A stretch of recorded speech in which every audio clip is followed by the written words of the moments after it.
Hey, what's up everybody? Welcome back. This is of course your broadcaster HD StarCraft, and I'm here to bring you guys another StarCraft 2 Heart of the Swarm broadcast. And today we're going to be looking at a game with some very good players. Up in the top right hand corner of the map, this is going to be the blue Terran player, and his name is Ganzi. He is now on Team Complexity, and he is playing Heart of the Swarm. And I'm so excited because rarely do you ever get a chance to cast some very high level StarCraft 2 players from Korea that are actually playing Heart of the Swarm. So this is going to be awesome. And down in the bottom right hand corner we have the challenger. His name is Shadukfuk Jeffs. And actually this is just my cousin playing on some random account that he decided to make a name on, and his name is Pho. I've actually casted a game or two of his on my YouTube channel a few times already, and he is I believe he is Grandmaster in Wings of Liberty. Yeah, he is. And he's also, of course, Grandmaster in Heart of the Swarm. So he's here being a little bit friendly, you know, having a little bit opening banter, seeing how Ganzi is doing these days. And I hope you guys are ready for this game. I just wanted to say, hope you all also had a great Thanksgiving weekend. I definitely stuffed myself quite full. I don't know how much shopping you guys did, but I did quite a bit of shopping. I bought quite a bit of things, and you know what? It's all good fun because this is, of course, the holiday season, and I hope you guys are all having a great time. Now, this is going to be a proxy barracks coming out from Ganzi, Korean style, and he is actually throwing it up in Daybreak in the middle of the map here, and you do see a lot of Terran players doing this. This is just something that actually kind of came out of Korea. A lot of Terrans just doing this all the time, proxy barracks, proxy factory. And the nice thing about this is it doesn't necessarily mean that they're committed to an attack. They can still always lift off the building and fly it back inside the main base should they need to, but we will definitely be seeing some early aggression here out of the Korean Terran. And I wonder what he's going to follow this up with. Will it just be a single barracks? It looks like it will be because he doesn't have plans to throw down a second barracks yet. And I think what he's planning to do here is a little bit of marine bunker pressure, and that's going to be helped and assisted by the fact that the barracks is not inside the main base but rather outside, and that's going to make the reinforcement time a little bit faster. But look at this, Pho actually gets, my cousin gets the Overlord in between the two bases, and he is going to see that proxy barracks, and so he should be able to get enough defenses in time. In fact, he's already preliminarily pulling drones off the line here in order to help deal with that bunker because he knows that there's got to be a bunker coming up. And I will also say that I was watching him play this while I was laying in my bed, full and stuffed of turkeys. So I was kind of coaching him a little bit, telling him, hey, you better watch out for that bunker. And he pulls the drone away, but not enough micro, not pro enough against a Korean. And Ganzi here doing a little bit of stutter step. More drones coming off the line here, but the bunker has been completed, and the drones are going to try to kill off the bunker. But one SCV will be repairing that, and now it looks like Pho has to take 3 drones to try to kill off that SCV, which he will be able to do.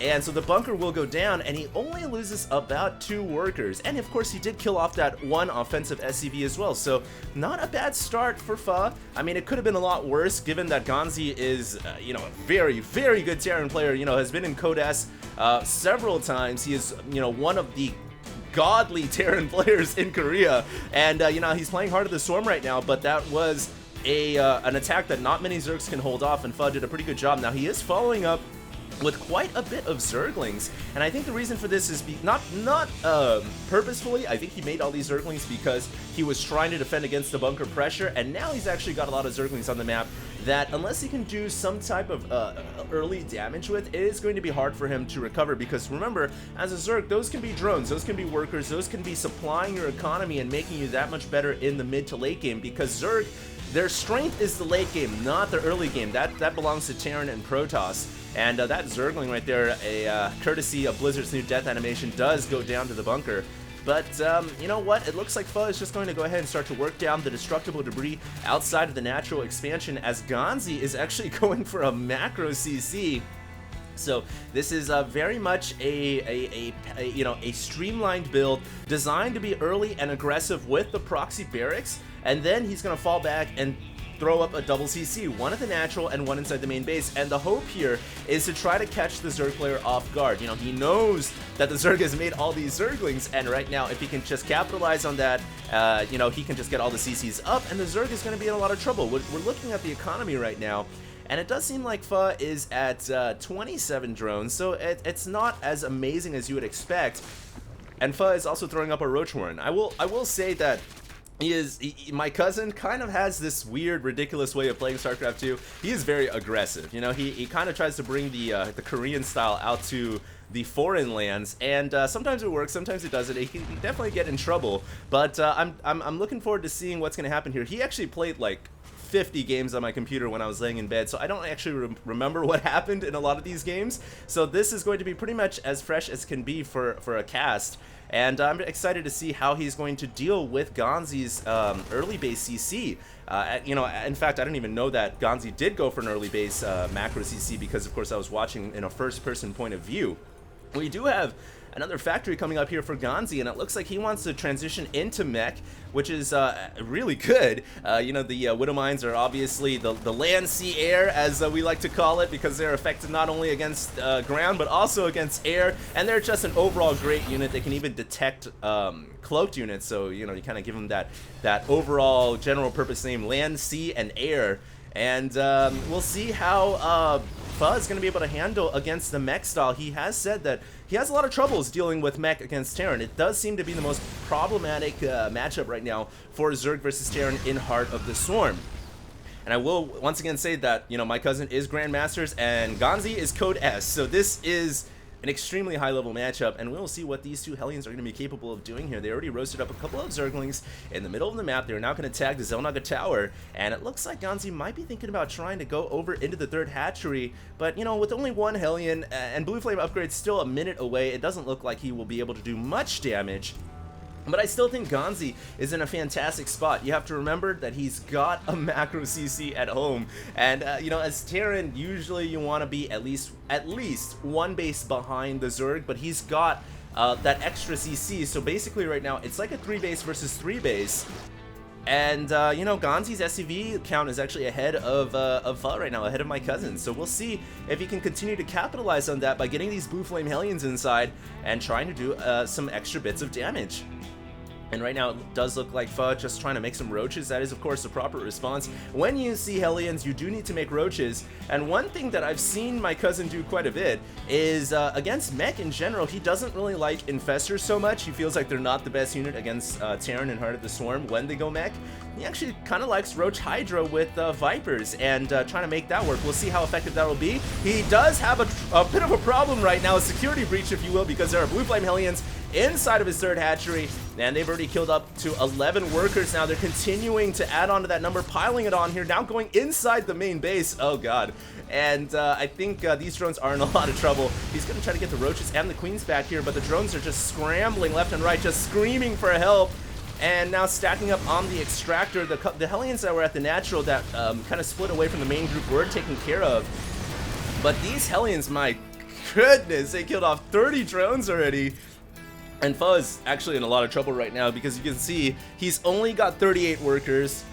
And the Terran player has nearly double that at this moment in time. Viking also coming in and around the backside to try to clear out the overlords around the map. I'm just checking the upgrades at the same time. We do have Siege Mode finished. Inferno Pre-Igniter is finished, so the core mech upgrades are done, but none of the actual upgrades for weapons or armor have completed yet. We do see that Fa has +1 missile, and that just goes to show that he's definitely going to try to make roaches work here against mech, which is the way you play against mech in Wings of Liberty, but recall I said before that Fa really likes to go Hydralisks as well, so we'll see how Hydra Roach is going to work against mech if he decides to do that. The roaches are coming into the main right now, excuse me, the natural, and they are going to be able to pick off a tank or two. One tank going to get pulled back, but it will go down, and actually not a bad attack right here from the +1 roaches controlled by Baby Fa, and he is going to be able to get actually quite a few SCVs here. Now, depending on how many workers he kills, he could definitely get right back into this game. The siege tank not really helping all that much because the friendly fire is hurting the SCVs as well.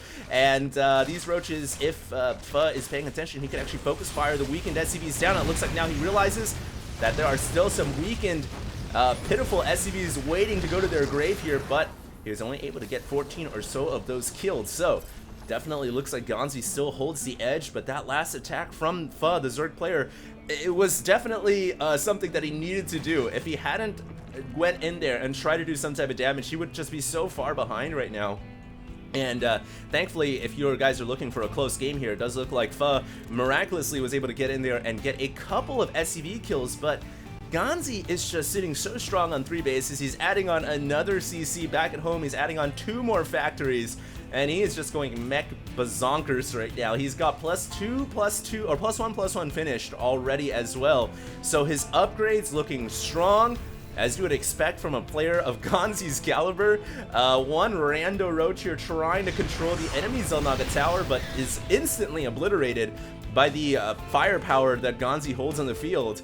And at this moment, we do have a lot of queens out on the map too. That's pretty common. You see that as Zerg, you know, you want to get a lot of queens on the map and start to spread out a lot of creep tumors.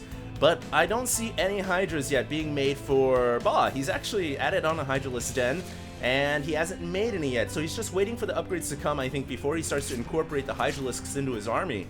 And, you know, it's fun to see in Heart of the Swarm how this new experimentation works. Because a lot of Zergs feel like against mech, yeah, Broodlords, Infestors, still good. Broodlords are obviously very good, but a lot of Zergs are experimenting with Speed Hydras and Vipers. Vipers with the Binding Cloud can be insanely good against mech, assuming you can just, you know, shut down all the Siege Tanks when they're clumped up. You know, it's kind of like Stasis Field or Disruption Web back in Brood Wars. So we'll see how this goes. We do have an attack coming in from the Zerg player. He is going to try to make his way over to the 3rd expansion, where a lot of CCs are coming up. Now, this one tank is going to be sniped down, and Pha would be wise to pull out of there because there's just way too much anti-armored firepower here equipped to deal with these roaches. But Pha is going to actually stick around here. There are Banshees as well, though, and the roaches are unfortunately quite inferior against Banshee firepower.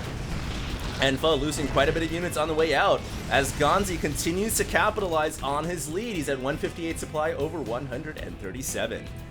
We do have a couple of Vipers coming out from the Zerg player as well as Hydralisk, and he is getting the muscular augments, which allows the Hydralisk to move a little bit faster off of creep.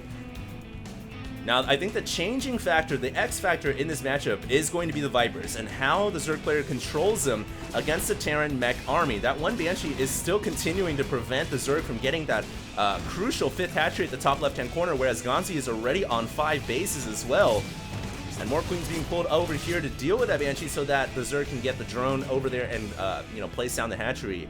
And meanwhile, and Viking's still alive for Ganzi, man. The micro, you can see this Viking has been alive for a very long time, and it's only killed off 2 Overlords, but it has, in effect, caused a state of fear for the Zerg, for my cousin, because if there's no Overlords down here in this bottom corner, you don't know when a drop is coming, if a drop is coming. Of course, there is some solace in the fact, you can take some solace in the fact that the Terran is going mech, and most likely he won't be dropping you, but still, there's that air of you know, darkness. There's that unknown, and that definitely affects your mindset as a Zerg player. So that Viking has really done a pretty good job so far. And what was that sound I heard early on? Oh, there it is, the Vipers actually using Consume here on the Evolution Chambers. And, you know, Pha has thrown up a lot of extra Evo Chambers here, and I was asking him why he does that, and really, this is the best structure to consume down and get a bunch of energy from. I've seen actually Hydra streaming quite a bit Heart of the Storm, and he likes to do it on his hatcheries, but that seems to make the hatcheries a lot more prone to dying, if you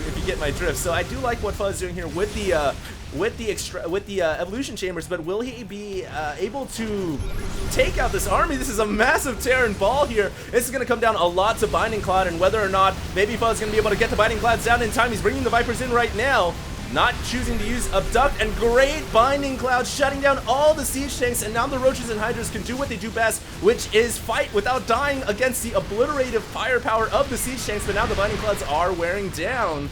And will Baby Pha have enough here? He's just down to Hydralisks and Queens now, trying desperately to transfuse the remaining units that he's got left. One more Binding Cloud comes down, but the tanks in the back, it looks like there was just barely enough here for Ganzi to hold on. And Ganzi is going to be able to control his position here on the high ground. It looks like he will pull back for now and just wait for more reinforcements, which is a smart decision. As Terran, you typically want to push when you have a large ball. You don't want to, you know, push with small skirmish armies, because that's where Zerg kind of excels. And meanwhile, Ganzi is going to lose a barracks here, but yeah, it's not too big of a loss. We can see the units lost out overall. Zerg and Terran about the same. And right now, Pha is thinking about making an attack here. He's got a large Hydralisk army, and you don't see Hydralisk every day against Terran, but will he be able to make it work? There's a planetary here, though. And the Planetary Fortress does 40 damage a shot. It is absolutely molesting these Hydralisks, and with the SCVs repairing as well, I don't know if Buzz is going to be able to take down this Planetary Fortress. It looks increasingly unlikely. Meanwhile, the Terran army moving around over to the top left-hand corner. And Ganzi says, alright, you can spend all day trying to kill off my Planetary. I'll just move over to the top left-hand corner and take out your hatchery, and down it goes. And so Ganzi looking better and better as time goes on, even going to be able to pick off a couple of drones and sieging up his tanks as well. Baby Pho needs to get more Viper energy online so he can get more Binding Clouds down. He has about 5 on the field right now. He's not choosing to use the Abduct ability, and sometimes you gotta make the decision, is Abduct better or Binding Cloud better? And I would say if the tanks are clumped up like this, you can get some pretty good Binding Clouds down, and that's exactly what he's gonna do. The tanks are shut down right now, only a few tanks are firing, and the Roaches and Hydras, even though they're clumped up on the ramp, it looks like they're gonna be able to bust through here, and Baby Pho takes out the tanks and the Terran army in the bottom of the map. Good job, Cuzzo. But what about the reinforcements from Ganzi, who's now pushing into the middle of the map? And it looks like one more Binding Cloud is going to go down, but the Vipers are now running pretty low on energy. A couple more Binding Clouds were able to come out, and Pho is going to be able to take out the tanks once again in the middle of the map. So a pretty good job there, and you can see that actually Roach, Hydra, Viper, not a bad composition if the Terran chooses to go mech. You know, in Wings of Liberty, it's a little bit iffy because tanks are so good with the anti-armor against Roaches, but if you can shut those down with enough Binding Clouds, and as long as you've got a lot of Evolution Chambers, man, these Vipers can suck and drain energy away all day. They're just getting quite fat and healthy on Evolution Chambers. That's their version of Thanksgiving dinner, man. They like Evo Chambers, we like turkey. And it looks like the Vipers here are they even kill off their Evolution Chamber as well. But it's all good, and now, whoa, a couple of Hellions coming in, and he is using Abduct here to mitigate drone losses, and you guys might be thinking, well, that's a waste of energy, but not really, because Evolution Chambers are only 75 minerals plus a drone, but you know, that's pretty cheap in order to save your workers, so not a bad deal right there at all. And the workers lost, oh my god, Ganzi has killed off 54 workers already, so there is quite a discrepancy there in terms of the workers killed tab. But in the last couple of battles, I feel like the Zerg has been looking a little bit better. We can see the supply now 194 to 173. And Pho thinking about going in here, but Ganzi has preliminary set up his tanks here in a very nice fashion. That's going to make it hard for Binding Cloud to be effective. And so 1 cloud per tank is not a win strategy. And Pho, got to be careful. He's going in. He's losing a lot of Roaches and Hydras as he loves to just clump up and get all claustrophobic like, and the tanks will just take them down oh so easily. And now Pho has to pull back over to his new hatchery down to the 6 o'clock position. But that last fight did not go well for Pho at all. We're looking at the upgrades 2-2 to 3-3. Pho needs to get 3-3 on the line, and he's now started to research them at his Evolution Chambers. But Ganzi's making a push here with his Hellions and tanks. And you'll note he hasn't even really converted his Hellions to battle mode at any point in this game. But oh, look at the Binding Clouds going down there. Beautiful Binding Cloud. But you've got to be careful because the Binding Cloud also affects Zerg units. So, you know, as the Terran army is pulling back, if your Roaches and Hydras get underneath that, they will also be reduced to melee range. Now we can see the Vipers desperately trying to get energy on the hatchery, Hydra style.